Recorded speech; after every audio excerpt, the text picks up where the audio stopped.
అందరికీ నమస్కారం.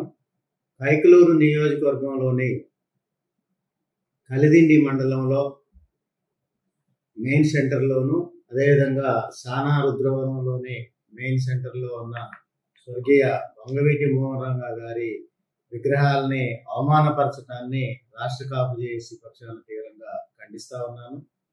ఏదైతే సామాన్య ప్రజల కోసం, బడుగు బలహీన వర్గాల కోసం పోరాడిన యోధుడు స్వర్గీయ వంగవీటి మోహన్ రంగా గారు. అందులో మెగాస్టార్ చిరంజీవి గారి జన్మదిన ఉత్సవాలు ఆ విగ్రహాల దగ్గర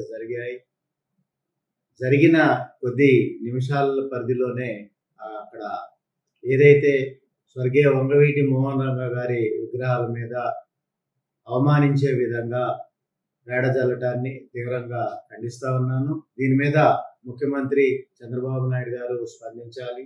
అదేవిధంగా ఐజీ గారు తప్పనిసరిగా దీని మీద చర్యలు తీసుకోవాలని డిమాండ్ చేస్తా ఉన్నాను. ఏదైతే సామాజిక అంశాలను తెర మీదకు తెచ్చి వర్గ విభేదాలని రెచ్చగొట్టే విధంగా అక్కడ అసాంఘిక శక్తులు తోడ్పాటునిస్తున్నాయో వారిని అదుపులో తీసుకోవాలని, వారి మీద కఠిన చర్యలు తీసుకోవాలని, క్రిమినల్ చర్యలు తీసుకోవాలని రాష్ట్ర కాపు జేఏసీ పక్షాన డిమాండ్ చేస్తా ఉన్నాను.